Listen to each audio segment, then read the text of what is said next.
Hello friends, आज हम पढ़ेंगे मुस्लिम विवाह। अपने यूट्यूब चैनल देश दिवस प्रजापति में पर मुस्लिम विवाह के बारे में संक्षेप में वर्णन करेंगे। कपाड़िया के अनुसार इस्लाम में विवाह एक अनुबंध है जिसमें दो साथियों के हस्ताक्षर होते हैं। मुस्लिम विवाह को निकाह कहते हैं। निकाह का अर्थ होता है नर नारी का विषय समागम। विवाह के समय स्त्री को मेहर का अधिकार होता है। मेहर वह धन या संपत्ति है जो पति द्वारा विवाह के उपलक्ष्य में पत्नी को दी जाती है। मेहर चार प्रकार की होती है। कितने प्रकार की होती है मेहर? चार प्रकार की होती है मेहर। मेहर चार प्रकार की होती है। अब देखते हैं कौन कौन सी मेहर होती हैं। पहला, निश्चित मेहर, जो विवाह के समय या विवाह के पूर्व दिया जाता है, या मतलब जो मेहर विवाह के समय दे दी जाती है या इसके पहले। उचित मेहर, जब अदालत द्वारा बाद में मेहर तय की जाती है, मतलब यानी जब कोई केस कोर्ट चला गया तो अदालत तय करती है किसको कितनी मेहर देनी चाहिए। और सत्वर मेहर, विवाह से पहले पत्नी को दिया जाता है। स्थगित मेहर, तलाक होने या किसी पक्ष के मरने के बाद दी जाती है।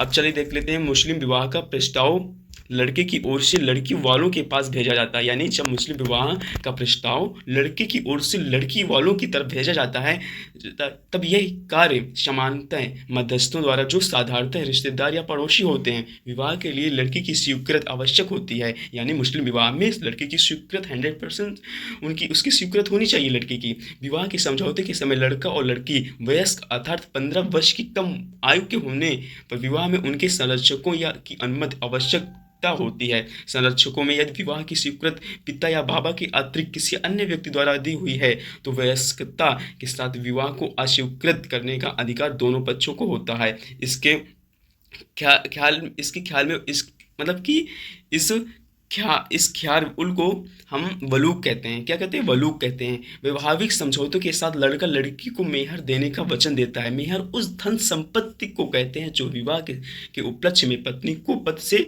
प्राप्त होती है। मुस्लिम विवाह में मेहर को महत्वपूर्ण स्थान प्राप्त है। मुस्लिम समाज में मेहर एक प्रकार की विवाहित स्त्री को आर्थिक सुरक्षा प्रदान करता है। क्या? आर्थिक सुरक्षा प्रदान करता है। अगर क्वेश्चन में पेपर में पूछ सकता है एग्जाम में, मुस्लिम विवाह को क्या कहते हैं? मुस्लिम विवाह को हम निकाह कहते हैं। अब देखते हैं मुस्लिम विवाह के प्रकार। मुस्लिम विवाह दो प्रकार के होते हैं, मुख्यतः दो प्रकार के होते हैं। पहला, निकाह। निकाह एक स्थायी विवाह है जो भारतीय मुसलमानों में विवाह को ही अधिक प्रचलन है।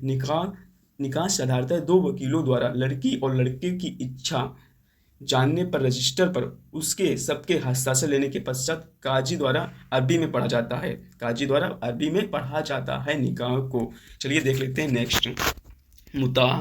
मुताह क्या होता है? मुताह एक अस्थायी विवाह है जो किताबियों के बीच अर्थात मुस्लिम, ईसाई, पारसी, यहूदी में होता है, किंतु मुस्लिम स्त्री के लिए मुस्लिम से अन्य के साथ मुताह की अनुमति नहीं है।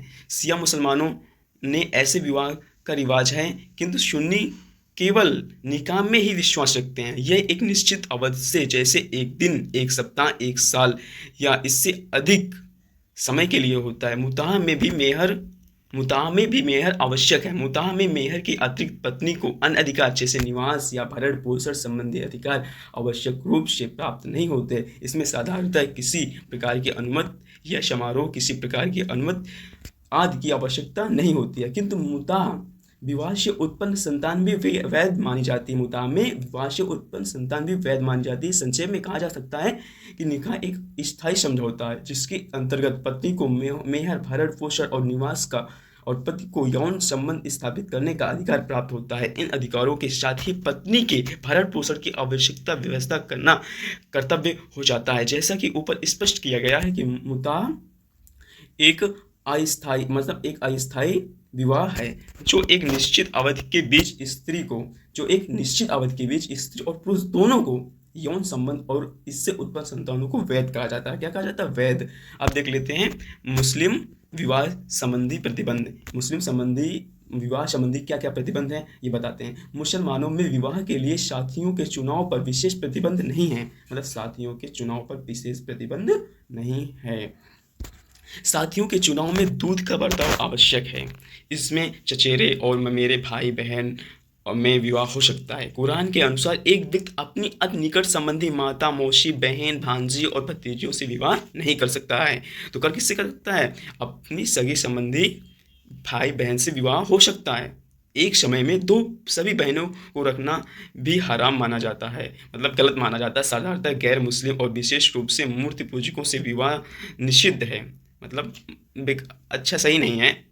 पैगंबर साहब के अनुसार कोई विधवा 4 महीने और 10 दिन के पश्चात किसी पुरुष के साथ रह सकती है। बहुपत्नी विवाह मुस्लिम समाज में एक एक मान्य विवाह है, किंतु कोई कोई कोई एक 4 से अधिक मतलब पत्नियां नहीं रख सकता। मतलब मुस्लिम समाज में कोई 4 से अधिक पत्नियां नहीं रख सकता। थैंक यू दोस्तों, अगर वीडियो पसंद आई हो तो